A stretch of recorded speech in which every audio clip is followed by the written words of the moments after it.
buong bansa. Ang prenong taas presyo ng bigas, nagpataw na si Pangulong Bongbong Marcos ng hanggang 45 pesos na price ceiling sa buong bansa. Pero may mga umalma. Nasa frontline ng balitang yan, si Maricel Halili. Hanggang ngayon, umaaray pa rin ang mga mamimili sa presyo ng bigas. Sa monitoring ng Department of Agriculture, 42 hanggang 55 pesos kada kilo ang regular milled rice sa Metro Manila, habang 48 hanggang 56 pesos ang bentahan ng well-milled local rice. Dahil higit isang taon ang hirap mapababa ang presyo ng bigas, magpapatupad na ang gobyerno ng price ceiling ng bigas sa buong bansa. Pero mas tututukan ng Metro Manila. Dito raw kasi pinakamabigat ang presyo ng bigas. Sa bisa ng Executive Order No. 39 ni Pangulong Marcos, hanggang 41 pesos kada kilo na lang dapat ang bentahan ng regular milled rice. Ang well-milled rice naman, 45 pesos per kilo ang bentahan. I have ordered in the EO that I signed yesterday, so that to make sure the prices stay within the limits that we have prescribed. Now, the real problem is in NCR. It's not so bad outside of Manila, Metro Manila. That's why maybe we will be focusing our efforts in Metro Manila. Talaga ba? Oh, sabi niya sa Metro Manila daw sila mag-focus kasi daw sa labas ng Metro Manila, meaning yung mga probinsya, mura daw ang bigas. Totoo ba sa mga taga-probinsya? Paki-confirm nga. Natin ang ceiling para maiwasan yung nangyayaring manipulasyon sa merkado, no? Na kahit na merong supply, tumataas yung presyo. Hindi po yun kasi ang solusyon. Ang solusyon, yung mga rice hoarders, mga smugglers, kilala nyo naman yan. Kilala nyo naman yan. Sinabi na ni Marlica kung sino yung mga yan eh. Hahabulin nyo lang yung mga yun. Hahabulin nyo, ipakukulong nyo, ipagbawal yung hoarding. Yun lang naman. Kaya lang, paano mo ipagbabawal yung hoarding? Kung yung mismong presidente natin way back, sinabi niya na it's part of the business. Hoarding is part of the business. Oo, na you hoard para tumaas yung presyo sa merkado and then ilalabas mo. So para sa presidente natin before, presidente na siya noon, ang hoarding ay normal. So paano mo mapapababa ang presyo ng bigas kung presidente mismo ang nagsabi na normal ang hoarding? Solusyon, Secretary Alfredo Pascual, BBM, magkaroon kayo ng sing tapang na parang alam mo yung drug war ni PRD. Kung ano approach ni PRD dun sa drug war, namamatay yung mga nagbebenta ng droga.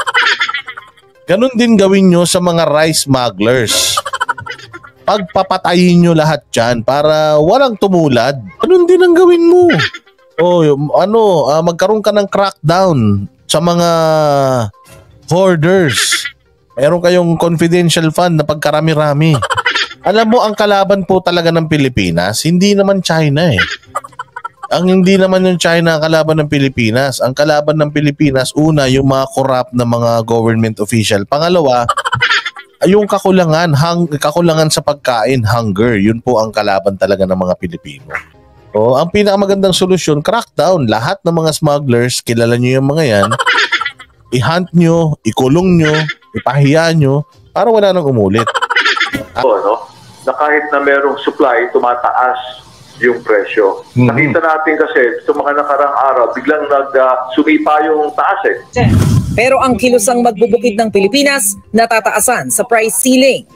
Kahit po nabili ng 22 pesos, sa amin pong kwenta, sa rule of thumb, na i-multiply mo ng 70%, ito po yung milling, hauling, sako at iba pa, hindi po dapat tumaas sa 37 pesos and 40 centavos. Hirit naman ng grupong Bantay Bigas, dapat ibalik sa National Food Authority ang mandatong bumili ng bigas sa lokal na magsasaka para mura itong mabenta sa mga palengke. Ngayon pa lang ay dapat mamili na ng mga palay ng ating mga magsasaka, at least 20 to 25% ng ating... Hindi ba nga palpak nga yung NFA? Gusto nang i-abolish yung NFA dahil wala rin silang silbi. Alam mo ba, di ba nung nakaraan nagkaroon tayo ng shortage nung nagkaroon ng bagyo? Sabi nila, pucha yan, ibig sabihin, hindi kayo mahusay, hindi kayo marunong mag-forecasting. Usually, ang dapat na buffer stocks mo ng bigas, 30 days. Buong Pilipinas to, dapat 30 days ang buffer mo ng bigas. Pantakin mo. At the moment, ang buffer natin ng bigas, good for 2 days na lang. Tragis yan. Anong klase? Kaya marami nang gustong i-abolish ang National Food Authority dahil wala rin daw silbi mga yan. Mga NFA.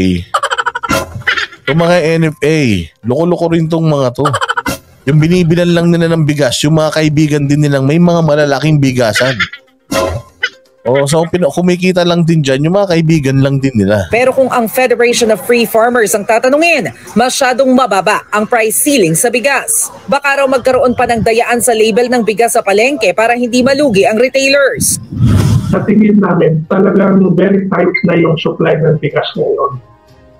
And that is the main reason why prices are going up. No? At we don't think na imposing an SRP will be effective in bringing down rice prices. No? Tama yung sinasabi ni Kuya kasi halimbawa, ang price ceiling nitong well-milled rice ay 50 pesos. So ang gagawin ko, palay ba naman yan? Palay ba naman itong bumibili na well-milled rice to? E di sabihin ko, ano siya, pandan rice, ganyan. O kaya itong bigas na to ay dinorado. Ilalagyan ko ng presyo ng dinorado. Tapos hindi na ako magbebenta kunyari ng well-milled rice. Baka ang gawin ng mga retailer, they will stop selling rice, no? Because if they follow those prices, baka malugi sila. Kahit mga tindera sa palengke, ngayon pa lang, umaaray na sa price ceiling. Sana naman hindi kami ang pagsabihan ng executive order na yan, kundi yung mga supplier namin o kaya yung mga trader na huwag silang magtaas ng grabe talaga ang taas nila. Pinag-aaralan na raw ng DTI kung paano tutulungan ng mga retailer para hindi malugi dahil sa price ceiling. Patuloy din daw ang pagmomonitor para matiyak na walang mislabel o pandaraya. Nanawagan naman ang Pangulo sa publiko na makipagtulungan. I would encourage anyone who finds that someone or retailer is selling at above the price ceiling, i-report po ninyo.